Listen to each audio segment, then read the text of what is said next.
Hi hello welcome back to our channel kannammaKattappa. இன்றைக்கி நம்ம வீடியோவில் என்ன பார்க்க போகிறோம் அப்படின்னு பார்த்தீங்கன்னா, நல்லா சூப்பரான டக்குன்னு நம்ம வீட்டில் இருக்கக்கூடிய இன்க்ரீடியன்ட்ஸ் வச்சுட்டு ஒரு ஸ்வீட் ரெசிபி எப்படி செய்கிறது அப்படிங்கிறத தான் பார்க்க போகிறோம். கொஞ்சம் டிஃப்ரெண்ட்டாக, கொஞ்சம் டேஸ்டியாக, சூப்பராக ரெடி பண்ணலாம். ஸோ குழந்தைங்களுக்கு இது ரொம்ப ரொம்ப பிடிக்கும். ஸோ இந்த ரெசிபி எப்படி செய்கிறது அப்படிங்கிறத வீடியோக்குள்ளே போய் பார்ப்போம். ஆனால் அதுக்கு முன்னாடி சேனலை இதுவரை நீங்கள் சப்ஸ்கிரைப் பண்ணலாம், ப்ளீஸ் சப்ஸ்கிரைப் பண்ணுங்கள். சேனல் நேம் பக்கத்தில் இருக்கக்கூடிய அந்த red colour subscribe button click பண்ணிட்டு அப்படியே பக்கத்தில் இருக்க பெல் ஐக்கானையும் கிளிக் பண்ணிக்கோங்க. அப்படியே ஆல் அப்படிங்கிற ஆப்ஷனை கிளிக் பண்ணிங்கன்னா தான் நான் அடுத்து போடுற வீடியோஸ்க்கு உங்களுக்கு நோட்டிஃபிகேஷன் வரும். நீங்கள் என்னோடய வீடியோஸை மிஸ் பண்ணாமல் பார்க்க முடியும். இப்போ வாங்க வீடியோக்குள்ளே போகலாம். ஒரு பவுல் எடுத்து வச்சுருக்கேன். இதில் ஃபஸ்ட்டு நம்ம வந்துட்டு டோ ரெடி பண்ண போகிறோம். டோவில் பேட்டர் ரெடி பண்ண போகிறோம். ஸோ அதுக்கு அரை கிளாஸ் ரவை, அரை கிளாஸ் அரிசி மாவு, ஸோ ரெண்டையும் அந்த பவுலில் கொட்டிக்கலாம். ரெண்டும் சேமான அளவில் எடுத்துக்கோங்க. ரவை வந்துட்டு வறுத்ததாக இருந்தாலும் பிரச்சனை இல்லை, வறுக்காத ரவையாக இருந்தாலும் நமக்கு பிரச்சனை கிடையாது. ஸோ இது கூடவே ஒரு கிளாஸ் அளவுக்கு மைதா மாவு நம்ம சேர்க்க போகிறோம். சேம் நம்ம எந்த கிளாஸில் ஃபஸ்ட்டு அளவெடுத்தோமோ அதே கிளாஸில் ஒரு கிளாஸ் அளவுக்கு. இப்போ வந்துட்டு நம்ம 3 இன்க்ரீடியண்ட்டை வந்து இதில் சேர்த்துருக்கோம். இதுக்கு தேவையான சுகர் வந்து நம்ம இதில் ஆட் பண்ணிக்கலாம். இதுக்கு வந்து நம்ம ஃபில்லிங் ரெடி பண்ண போகிறோம் அப்படிங்கிறதுனால நான் அரை கிளாஸ் தான் சுகர் வந்து சேர்த்துருக்கேன் இதில். அண்ட் இது கூடவே நீங்கள் வெல்லம் சேர்த்துக்கலாம். நான் வந்து கலர் சேஞ்ச் ஆகக்கூடாது அப்படிங்கிறதுக்காக சுகர் வந்து ஆட் பண்ணிக்கிட்டேன்.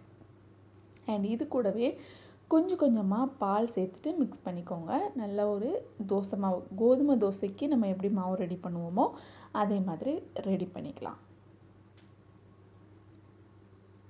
உங்களுக்கு மைதா மாவு பிடிக்காது அல்லது அன்ஹெல்தின்னு தோணுச்சு அப்படின்னா நீங்கள் தாராளமாக மைதா மாவை ஸ்கிப் பண்ணிட்டு அதுக்கு பதிலாக கோதுமை மாவை ஆட் பண்ணிக்கோங்க. பட் ஆனால் கொஞ்சம் கலர் டிஃப்ரெண்ட் வரும். ஃபஸ்ட்டு எனக்கு வந்து எவ்வளோ பால் தேவைப்பட்டுச்சு அப்படின்னு பார்த்தீங்கன்னா, நம்ம மொத்தமாக 2 கிளாஸ் மாவு சேர்த்துருக்கோம். அதாவது அரை கிளாஸ் ரவை, அரை கிளாஸ் அரிசி மாவு, 1 கிளாஸ் மைதா மாவு சேர்த்துக்கோம். அதுக்கு நான் 2 கிளாஸ் அளவுக்கு 1.25 கிளாஸ் அளவுக்கு பால் சேர்த்துருக்கேன் அதே கிளாஸில். இப்போ நான் அது ஒரு சைடில் இருக்கட்டும். இப்போ ஒரு பேனில் ஃபில்லிங் நம்ம ரெடி பண்ண போகிறோம். அதுக்காக நான் தேங்காய் திருவி வச்சுருக்கேன். ஒரு 350 கிராம் இருக்கும். இந்த தேங்காயை ஃபஸ்ட்டு நல்லா ட்ரையாக ரோஸ்ட் பண்ணிக்கோங்க. ரொம்ப ரோஸ்ட் பண்ணணும் அப்படிங்கிறதும் கிடையாது, லைட்டாக அதோட ஈரப்பதம் போகணும். அதுக்கப்புறமா அரை கிளாஸ், அதாவது 1 கிளாஸ் தேங்காய்க்கு அரை கிளாஸ் வெல்லம் நான் சேர்த்துருக்கேன்.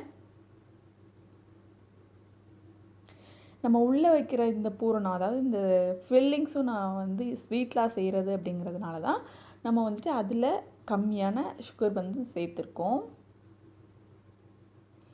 இப்போது தேங்காய் வந்து கொஞ்சம் கலர் சேஞ்ச் ஆகிடுச்சு. இந்த டைமில் இதில் கொஞ்சம் பால் சேர்த்துக்கலாம். நான் வந்துட்டு ஒரு 3/4 கிளாஸ் அளவுக்கு பால் சேர்த்துக்கிறேன். பால் சேர்த்துட்டு நல்லா கிளறி விட்டுக்கோங்க. இது நல்லா ட்ரை ஆகணும். இப்போ பார்த்திங்கன்னா ஓரளவுக்கு ட்ரை ஆகிடுச்சு. இதை வந்து அப்படி கிளறி விட்டுட்டே இருங்க. பாத்திரத்தில் ஒட்டாமல் வருமா அப்படின்னு கேட்டிங்கன்னா அப்படிலாம் வராது.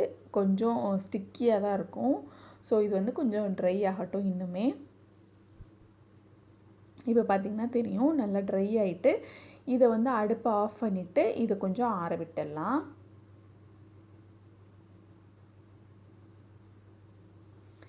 செஞ்சு கொடுத்தீங்க அப்படின்னா குழந்தைங்க மிச்சம் வைக்காமல் சாப்பிடுவாங்க. இதை நீங்கள் பிரேக்ஃபாஸ்ட்டாக கூட நீங்கள் கொடுக்கலாம்.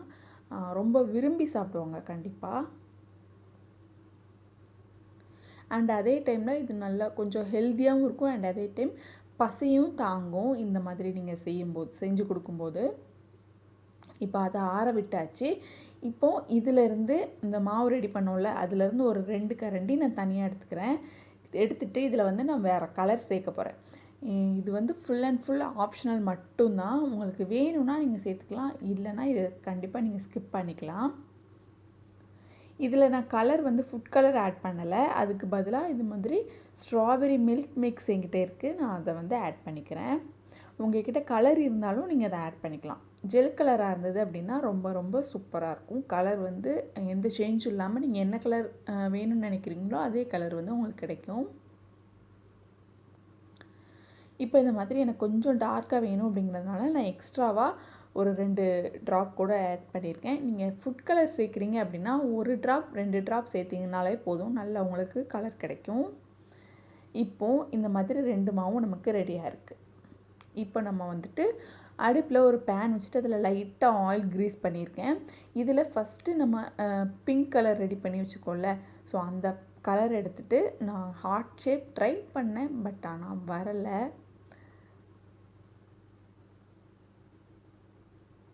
உங்களுக்கு என்ன ஷேப் வேணுமோ அந்த மாதிரி நீங்கள் இதில் வந்துட்டு ஒரு ஸ்பூனோ அல்லது ஒரு பாட்டிலில் ஹோல் இருக்குது, அந்த நாசில் இருக்கும்ல, ஸோ அது வச்சுட்டு கூட நீங்கள் ட்ரை பண்ணலாம்.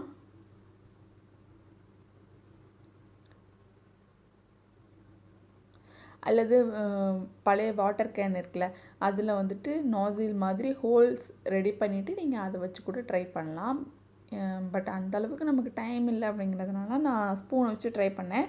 பட் ஆனால் வரல ஹார்ட் ஷேப்பு கரெக்டாக. அதனால் நான் வந்துட்டு ஃபுல்லாக இந்த மாதிரி குட்டி குட்டி டாட்ஸாக வச்சுட்டேன்.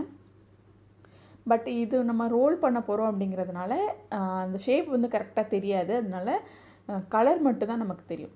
இப்போது அந்த பிங்க் கலர் வந்து கொஞ்சம் அந்த கலர் சேஞ்ச் ஆகும்ல, டார்க் கலர் ஆகும், அந்த ட்ரை ஆகும்ல, அந்த டைமில் இதுக்கு மேலே அந்த ஒயிட் கலர் மாவு இருக்குல்ல, அதை வந்து நம்ம ஊற்றிட்டு ஸ்ப்ரெட் பண்ணி விட்டுக்கலாம் எல்லா பக்கமும். எந்தளவுக்கு முடியுமோ அந்தளவுக்கு கொஞ்சம் தின்னாக ஊற்றுங்க மாவு. அப்போ தான் நமக்கு வந்துட்டு அதை ரோல் பண்ணும்போது கரெக்டாக வரும். இப்போ நான் வந்து திருப்பி போட்டுறேன். ஆனால் திருப்பி போடக்கூடாது ஆக்சுவலாக. திருப்பி போட்டு டக்குன்னு நான் எடுத்துட்டேன்.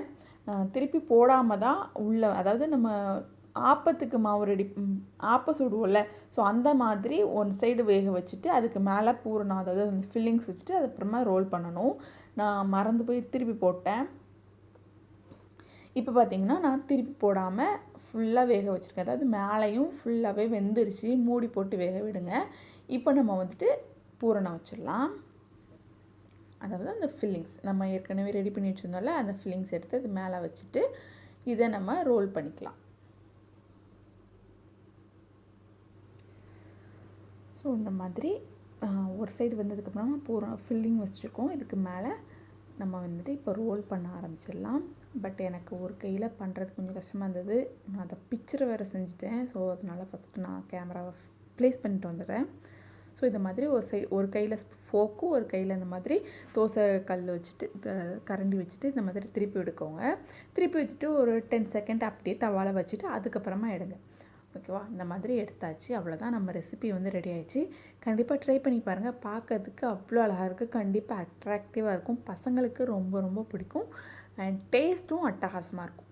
ட்ரை பண்ணி பாருங்கள். ட்ரை பண்ணி பார்த்துட்டு எப்படி இருந்தது அப்படிங்கிறத கமெண்ட் பாக்ஸில் சொல்லுங்கள். அண்ட் இந்த வீடியோ உங்களுக்கு பிடிச்சிருக்கும்னு நினைக்கிறேன். பிடிச்சிருந்துச்சு அப்படின்னா லைக் பண்ணுங்கள். பிடிக்கலனாலும் ப்ளீஸ் லைக் பண்ணுங்கள்.